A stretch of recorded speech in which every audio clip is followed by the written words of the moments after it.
Have you ever seen lightning strike? Yeah? Multiple people on a football pitch. Any of you guys are interested in FIFA Ultimate Team coins, Rocket League credits, or even NBA 2K MT coins, make sure you check out yoad.com, link in description, and use my code GONF for a discount. So today, lads, we're going to take a look at football players who nearly died on the football pitch. It's like nearly dying in the line of duty. Can you believe it? I do want to thank the guy you've seen on the screen for suggesting me the squad. I am reading your comments, and this guy has won himself 50 quid to go and spend on Xbox or PlayStation. So if you want to win, just simply drop a comment, it's not hard. And if we get 2,000 likes on today's video, I'll swallow a Panasonic battery. Full. So drop a like, why not? In goal, we got a guy called Douglas. Not sure this guy is actually anything to do with the guy who got kicked in the face, but he could be the guy that kicked him in the face. This goalkeeper got kicked so hard in the face by the bottom of the studs. I don't know how he ever played another game of football. This is literally disgraceful behaviour. And the way this guy tried to get away with it, literally he's kicked him full force in the face. He knows he's kicked him, and he's run off celebrating the goal, hoping no one saw anything. Does he not realise this is VAR? Does he not realise people have eyes? The guy's on the floor, dying, and you're running off celebrating, acting like you didn't just kick the living shit into his face. Mate, you're a disgrace. Honestly, you're a disgrace. I can't believe it. Yeah, he did get a red card in the end, and he did get himself sent off, but it's the way he ran off. Didn't even try and help him. Let's not forget Musa Dumbbell. If you're squeamish and you don't like seeing people hit the deck quite hard, football injuries are not for you. This video is not for you, mate. This is bad. This guy's got a forehead made of steel. The way he hits that deck, ooh! Lord, give me soul.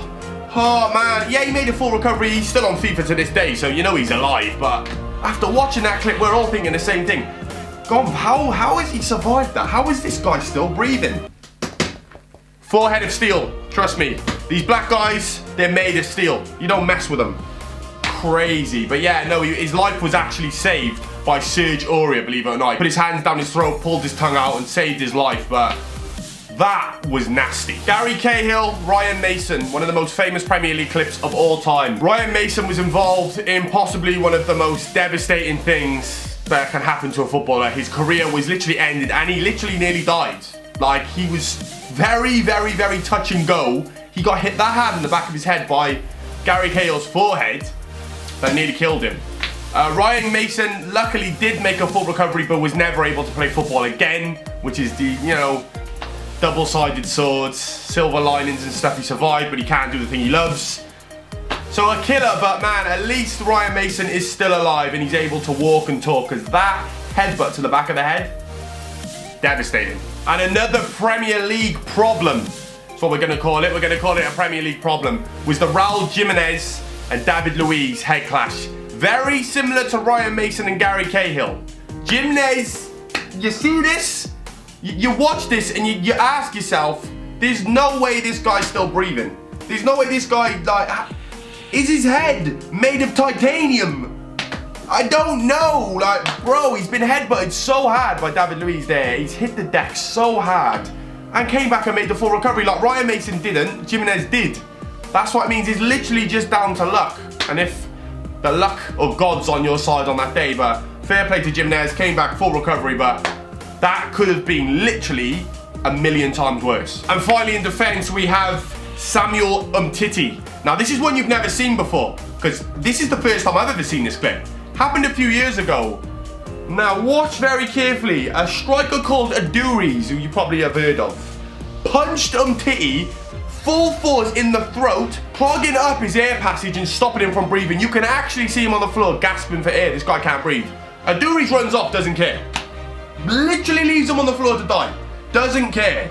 Ter Stegen obviously calls all the doctors and everyone over, and they get him back breathing again, but you can see the pain. Umtiti's a big, black, hard guy. Like, it takes a lot to keep this guy down. And the fact he's on the floor gasping for air, it's kind of disgusting, man. It just makes you think people are really ruthless. He knew, Aduriz knew he punched him hard, and it heard him drop to the floor, and still ran off to try and get away with it.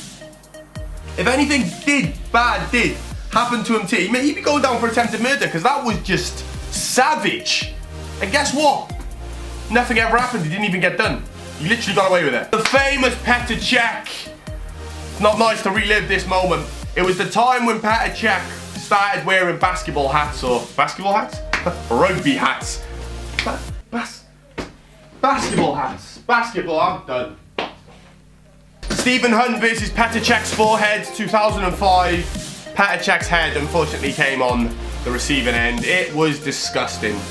Yes, that knee was left in there on purpose. The way his head bounced off his knee, then bounced off the floor like a bouncing ball, bro. Stephen Hunt running off acting like nothing happened. Acting like he didn't feel his knee crunch through someone's skull. Pretty bizarre behaviour from these footballers. Stephen Hunt once again got away with it. Petr Cech had to live the rest of his life wearing a rugby hat. I heard this guy even go swimming. He goes, you know, he goes out shopping for food with a rugby hat on. So, you know, all jokes aside, it's not funny. This leaves lasting long effects on people. Have you ever seen lightning strike? Yeah, multiple people on a football pitch. You're gonna see it today. This was a group of, I don't know, I think it's like some lower division African league. They're playing football, you just see them all drop. Yeah, lightning has struck. Can you believe that? You play, you know, you're jogging around on the pitch. You're enjoying yourself, you know, giving your mate a little 1-2. Next thing you know, you've been struck by lightning. Surely it's at this point, you make a conscious decision with your own brain. You're never gonna play football on a football pitch where there's a chance you might be struck by lightning ever again. However, these kids carried on playing next week. Crazy. Africa, crazy place. Crazy. Let's have a moment of silence for Abdelak Nouri. One of the most talented players who never made it due to injury. Now, I've used Frankie de Jong as Frankie de Jong and Abdelak Nouri were best friends. You've probably seen a couple pictures on the screen. Thought it was only the right, you know, he's the right person to use in today's video, but Nouri actually dropped to the floor in the middle of a game and had a cardiac arrest and literally was within seconds of dying.